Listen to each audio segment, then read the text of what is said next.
Hello बच्चों, स्वागत है आपका चैनल बाबा गणित वाला में। आज हम सॉल्व करने वाले हैं बच्चों एमपी बोर्ड क्लास 10th का हिंदी का क्वेश्चन पेपर। तो आइए शुरू करते हैं। पहला प्रश्न है इसमें, किसकी आभा अट नहीं रही है। तो हमने पढ़ा है फागुन की आभा अट नहीं रही है। किसकी बच्चों? फागुन की आभा हट नहीं रही है। दूसरा प्रश्न है, प्रबंध काव्य के कितने भेद होते हैं।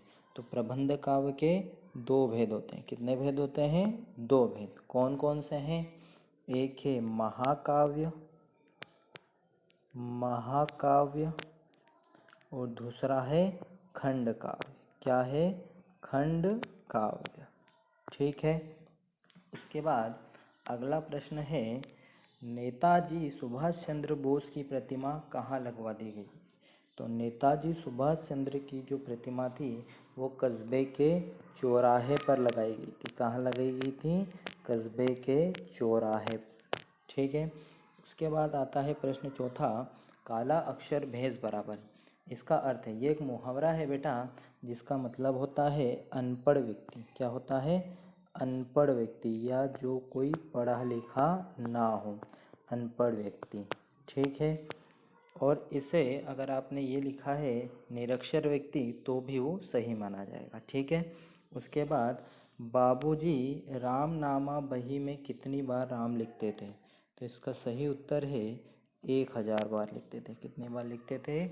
1000 बार लिखते थे। उसके बाद प्रश्न आता है, साना साना हाथ जोड़ी पाठ के आधार पर पहाड़ी कुत्ते कब भौंकते हैं।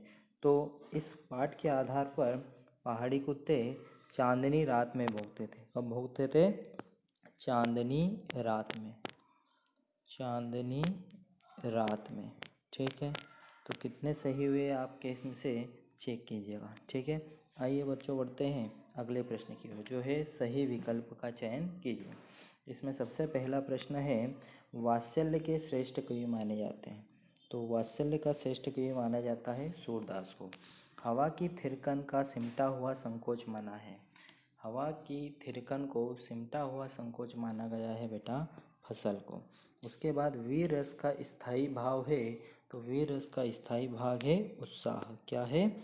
उत्साह। उसके बाद आता है, हालदार साहब को कंपनी के काम से कस्बे से गुजरना पड़ता था। कितने दिन में? तो हर 15वें दिन। कितने? हर 15। उसके बाद वाच्य कितने प्रकार के होते हैं। तो वाच्य होते हैं 3 प्रकार के। कितने प्रकार के होते हैं? 3 प्रकार के। मधु काकरिया की सहेली का नाम है। तो मधु काकरिया की सहेली का नाम है प्रियमवदा। क्या नाम है? प्रियमवदा। तो आई होप आपने इसको चेक किया होगा। ठीक है। चेक करके आखिरी में बताइएगा कि आपके कितने उत्तर सही हुए। आइए आगे बढ़ते हैं। रिक्त स्थान। परशुराम ने किसका वध किया था। तो परशुराम ने वध किया था सहस्त्रबाहु का। कामायनी एक महाकाव्य है। उसके बाद रस के भेद है। रस के भेद है 10। कितने हैं? 10। बाल गोविंद भगत की अवस्था कितनी थी? 60 के ऊपर। जिजीविषा शब्द का अर्थ होता है जीने की इच्छा। क्या होता है? जीने की इच्छा। मैं क्यों लिखता हूँ पाठ के लेखक कौन है? अज्ञेय। कौन है? अज्ञेय। ठीक है। अगला प्रश्न है सत्य असत्य। सत्य असत्य में सबसे पहला है प्रश्न हमारा, कमल तालाब को छोड़कर आकाश में खिल रहे हैं। क्या है प्रश्न पहला? कमल तालाब को छोड़कर आकाश में खिल रहे हैं। ये सत्य है कि असत्य है? तो ये असत्य है। उसके बाद चौपाई छंद अर्ध सममात्रिक है। नहीं, अर्ध सममात्रिक नहीं है, ये सममात्रिक छंद है। ठीक है। अगर ये अर्ध नहीं होता तो ये सही होता, लेकिन यहाँ पे अर्ध भी लिखा हुआ है, इसलिए क्या है? ये गलत है। उसके बाद शीला अग्रवाल मन्नू भंडारी की माँ। नहीं, माँ नहीं थी, वो उनकी हिंदी की शिक्षिका थी। उसके बाद बिस्मिल्लाह खां को शहनाई वादन के लिए भारत रत्न मिला। बिल्कुल सही है ये। जिस भाव से किसी काम को करने या होने का बोध होता है उसे क्रिया कहते हैं। जी बिल्कुल सही है, ये सत्य है।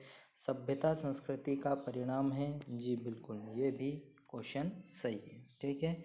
तो आप चेक कीजिएगा कितने आपके सही, ऊपर के 3 सही है, नीचे के 3, ऊपर के 3 गलत है, नीचे के 3 सही है। आगे बढ़ते हैं, सही जोड़ी मिलाइए। सबसे पहला है संगतकार। तो संगतकार के जो लेखक हैं, किसने लिखी थी ये कविता? तो लिखी थी मंगलेश डबराल ने। 5वां उत्तर आएगा इसका, ठीक है। छंद के प्रकार, कितने प्रकार होते हैं छंद के? तो छंद के प्रकार होते हैं बेटा 2। कितने होते हैं? 2। 3 नंबर पे है ये, ठीक है। उसके बाद बिस्मिल्लाह खां सॉरी, किसके लिए प्रसिद्ध थे? ये बहुत अच्छे शहनाई वादक थे। उसके बाद गले का हार होना, मतलब बहुत प्यारा होना, ठीक है।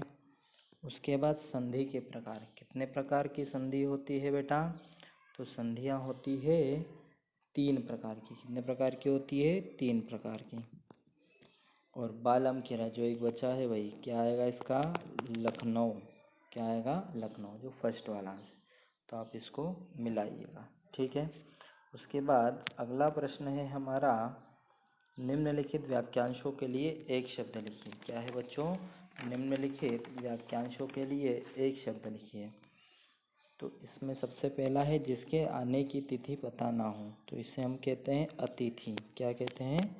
अतिथि। मेहमान को अतिथि कहा जाता है। इसके बाद आता है जो सब कुछ जानता हो, तो जो सब कुछ जानता हो उसे हम कहते हैं सर्वज्ञ। क्या कहते हैं बेटा? सर्वज्ञ इसे हम कहते हैं। जो सब कुछ जानता हो मतलब जिसे सब चीज़ों का ज्ञान हो, वो क्या कहलाता है? सर्वज्ञ कहलाता है। उसके बाद आता है बेटा समास विग्रह करके बताना है हमें। समास विग्रह में सबसे पहला है देशभक्ति। तो देश की भक्ति को हम क्या कहते हैं? देशभक्ति। क्या कहते हैं? देश की भक्ति को हम कहते हैं देशभक्ति। देश की भक्ति, ठीक है। और इसमें हमें समास का नाम भी बताना है। तो यहाँ समास कौन सा है? यहाँ समास है तत्पुरुष। कौन सा समास है? तत्पुरुष। उसके बाद अगला आता है गंगा यमुना, मतलब गंगा और यमुना। गंगा और यमुना, गंगा और यमुना, ये इसका समास विग्रह है। और इसमें समास कौन सा है? द्वंद्व समास है। कौन सा समास है इसमें? द्वंद्व समास। तो आप चेक करके बताइएगा आपके कितने सही हुए, ठीक है। 20 सही हुए, 15 सही हुए, जितने भी है कमेंट करके बताइएगा। और आप इसी तरीके से और भी वीडियो चाहते हैं MP board exam class 10th के लिए, 12th के लिए, तो आप कमेंट कीजिए किस सब्जेक्ट और किस टॉपिक पे आप चाहते हैं। ओके, तो फिर मिलते हैं हम अगले वीडियो के लिए। तब तक के लिए पढ़ते रहिए बढ़िया तरीके से, ठीक है। All the best.